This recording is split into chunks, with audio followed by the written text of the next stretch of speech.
Perkawinan sebuah institusi yang tradisional, namun vital dalam kehidupan masyarakat, menghadapi tantangan baru di Indonesia.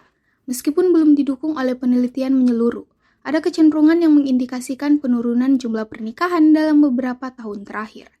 Data ini belum bersifat keseluruhan, karena hanya bersumber dari pencatatan statistik Kementerian Agama yang mencatat perkawinan secara resmi. Sulawesi Selatan telah mengungkap fakta mengejutkan mengenai kasus perkawinan usia dini.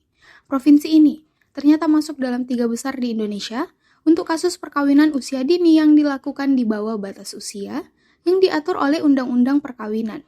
Ironisnya, banyak dari perkawinan semacam ini tidak tercatat secara resmi, menciptakan paradoks dalam tren menurunnya jumlah pernikahan. Selain itu, praktik penghulu di daerah padat penduduk juga menjadi sorotan. Banyak dari mereka menikahkan pasangan di luar catatan resmi perkawinan, menyebabkan data yang tidak terlaporkan secara resmi.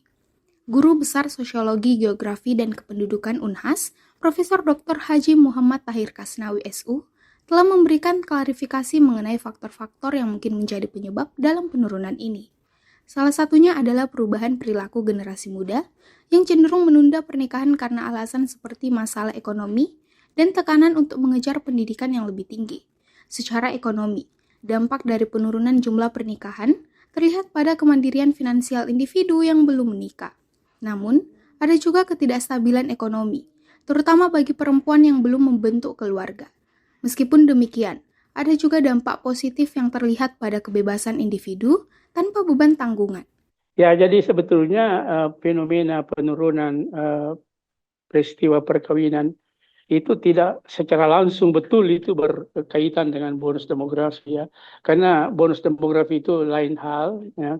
Dia yang berkaitan dengan perubahan struktur umur penduduk nanti ya, di mana penduduk yang berusia kerja itu akan sangat banyak jumlahnya, yang secara teoritis akan mendapatkan pekerjaan, mendapatkan penghasilan dan menanggung orang-orang yang belum bisa masuk dalam pasar kerja seperti anak-anak di bawah usia 15 ya, yang masih dan juga orang tua yang sudah melewati umur pensiun. Nah, itu. Jadi sebetulnya tahun 2035 itu adalah puncaknya ya, puncaknya. Artinya itulah klimaksnya di mana betul-betul bonus demografi itu akan menunjukkan puncak.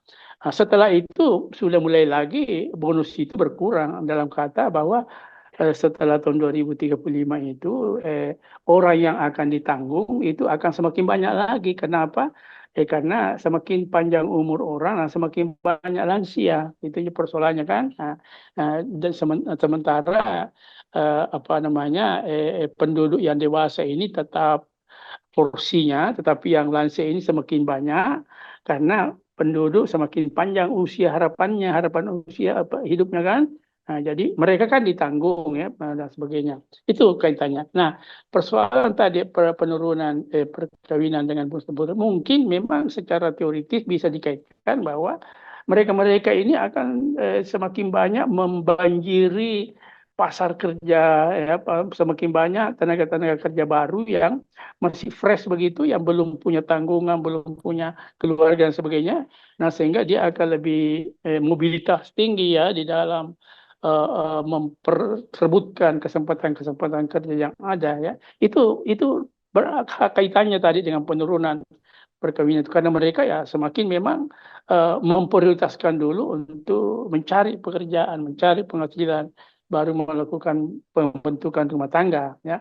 Nah, tapi secara secara statistik ya, hubungannya tidak terlalu erat antara itu ya, penurunan dengan bonus demografi ya. Pemerintah dan masyarakat perlu memberikan perhatian lebih terhadap pembentukan kesepakatan kerja bagi generasi muda untuk mengurangi dampak negatif dari penurunan ini. Sebagai bagian dari upaya ini, penting untuk menekankan pentingnya pembentukan keluarga sebagai bagian integral dari kehidupan berbangsa dan bernegara. Kesiapan secara emosional, mental, dan ekonomi sebelum memasuki institusi perkawinan harus ditekankan sebagai bagian dari pendekatan holistik untuk mengatasi tren penurunan ini. Feni Septiani Samuel, Unhas TV.